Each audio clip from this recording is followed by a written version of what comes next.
Hello, let's start with our today's topic that is an economic activity of business studies. तो आज हम लोग क्या करने वाले हैं अपना और एक टॉपिक्स के साथ स्टार्ट करने वाले हैं। वो क्या है? Economic activity under business studies. तो ये इकोनॉमिक एक्टिविटी क्या होती है? बिजनेस स्टडी एक इकोनॉमिक एक्टिविटी होती है कि नहीं होती है? चलिए हम लोग देखते हैं।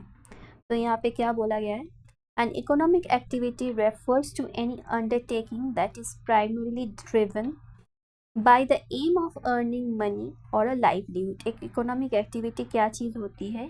एक अंडरटेकिंग होती है, एक प्रोसेस होती है जो प्राइमरली किया जा सकता है। क्यों? ताकि अर्निंग मनी, इसके अंदर हम लोग मनी जो है वो अर्न कर सके, या फिर livelihood.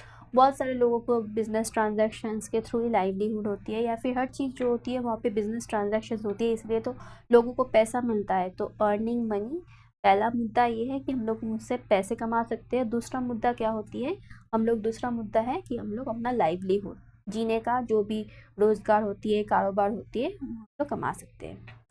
Unlike non-economic activities, which are motivated by love, sympathy, or other emotional factors, economic activities are characterized by their profit-oriented nature. Non economic activities कौन सी होते हैं? जैसे एनजीओ, जैसे मान लिया कि पुअर एंड सिक पीपल को फ्री ऑफ कॉस्ट खाना खिला रहे हैं, तो that is out of love and sympathy. हम लोग इसको बिजनेस एक्टिविटी या फिर इकोनॉमिक एक्टिविटी के अंदर नहीं कंसिडर करेंगे। तो बिजनेस एक्टिविटी और इकोनॉमिक एक्टिविटी क्या होती है? ये कम्प्लीटली डिफरेंट है।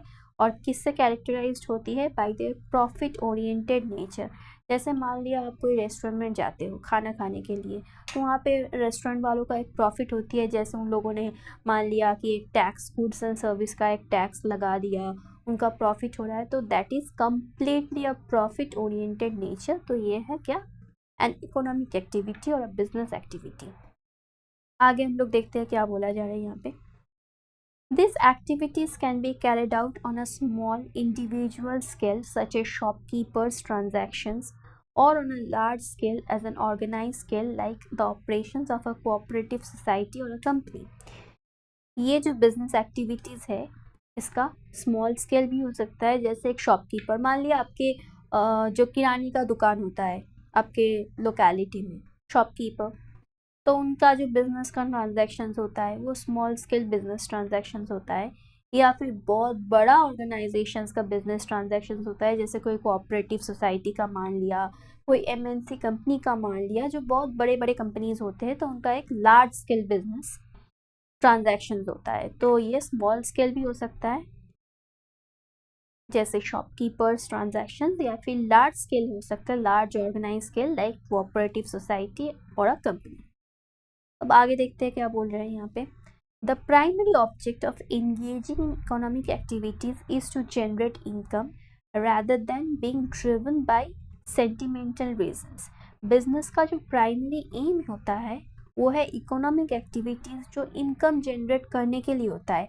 पैसे कमाने के लिए ही हम लोग बिजनेस करते हैं। हम लोग ऐसे बिजनेस नहीं करते हैं, हम लोग बिजनेस करते हैं ताकि हम लोग पैसे कमा सकते हैं, rather than by driven by sentimental reasons. जैसे मान लिया एनजीओ में, अगर आप कोई एनजीओ का पार्ट हो या फिर कोई चैरिटेबल ट्रस्ट का पार्ट हो, वो क्या होता है? वो सेंटिमेंट्स के अंदर होता है कि पुअर पीपल को हम लोग फ्री ऑफ कॉस्ट एडुकेशन देंगे, पुअर पीपल को हम लोग फ्री ऑफ कॉस्ट खाना देंगे। पर ये बिजनेस का मेन मोटिव नहीं है। बिजनेस का जो प्राइमरी ऑब्जेक्टिव है वो क्या है? पैसे कमाने का ऑब्जेक्टिव है, primary objective. As the scale of activity grows, economic activities tend to operate within more formal and organized structure। जैसे जैसे बिजनेस बढ़ता है वैसे वैसे इकोनॉमिक एक्टिविटीज़ जो होता है वो ऑपरेट करता है in a more formal and organize structure. जैसे मान लिया आपका कुरानी का दुकान हो गया, वहाँ पे कौन मेन है? एक शॉपकीपर रहता है, वो मेन है। शॉपकीपर जो रहते हैं वो मेन है।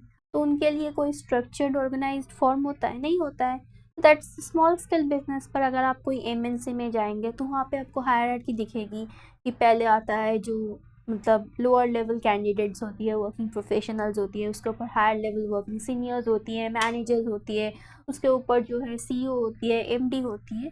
तो एक organised structure, formal organise structure जो है वो फॉलो करता है। अब देखते हैं यहाँ पे की पॉइंट्स हम लोग को रिमेंबर क्या करनी है। यहाँ पे शॉर्ट पॉइंटर्स में क्या दिया हुआ है, let's see. Driven by the aim of earning money और अ लाइवलीहुड। जैसे मैंने बोला कि पहला इसका प्राइमरी एम क्या है, मनी। हम लोग पैसे कमाने के लिए बिजनेस करते हैं या फिर हम लोग अपना ज़िंदगी गुजारा करने के लिए बिजनेस करते हैं, लाइवलीहुड। सेकेंड है focused on financial gains unlike non economic activities. Business हमेशा किया जाता है कोई भी फाइनेंशियल गेन के लिए या फिर कोई प्रॉफिट मार्जिन के लिए। कोई नहीं चाहता कि बिजनेस अपना जो है वो लॉस में रन करे, अनलाइक नॉन इकोनॉमिक एक्टिविटीज़। ये सेकंड पॉइंट हो गया। थर्ड पॉइंट क्या बोल रहा है, can be conducted on small individual और a large organise scale. Business जो है वो स्मॉल स्केल पे भी हो सकता है, इंडिविजुअल लेवल पे भी हो सकता है या फिर लार्ज ऑर्गेनाइज स्केल पे भी हो सकता है। जैसे आपका किराने का दुकान, ये एक स्मॉल स्केल बिजनेस है। कोई भी इंडिविजुअल बिजनेस, जैसे आपका कोई बुटीक हो गया, कोई गारमेंट स्टोर हो गया, एक इंडिविजुअल लेवल पे बिजनेस है। या फिर कोई एमएनसी का बिजनेस है, जैसे मान लिया कोई अमेजन, फ्लिपकार्ट, या फिर कोई और बड़ी बड़ी जो एमएनसी कंपनीज है जो लोग बेचते हैं, खरीदते हैं चीज़ें, that is on a large organise scale. That's the third thing. इसके बाद आता है क्या, primary goal is to generate income. Business का प्राइमरी गोल क्या है हमेशा से, जैसे जनरेट इनकम। कोई भी बिजनेस मनी के मतलब विदाउट एनी प्रॉपर इनकम कोई भी बिजनेस रन नहीं कर सकता। और फिफ्थ है क्या है, larger scale activities operate with in a formal structure. जो भी लार्जर स्केल बिजनेस है, जैसे मान लिया आपका अमेजन, फ्लिपकार्ट, ये सब बड़ी बड़ी एमएनसीज हैं, इनका लार्जर स्केल बिजनेस है, तो क्या होता है, ये एक फॉर्मल स्ट्रक्चर, यहाँ पे एक फॉर्मल स्ट्रक्चर होती है, एक प्रॉपर हायरार्की होती है, तो इसके अंदर ऑपरेट करती है। तो अगर आपको ये नोट्स खरीदनी है तो यहाँ पे दिया हुआ जो नंबर, जो नीचे दिया हुआ जो नंबर है या फिर इनका वेबसाइट है, आप वहाँ से ये नोट्स खरीद सकते हो। Also there books are available on Amazon, Flipkart. Thank you so much.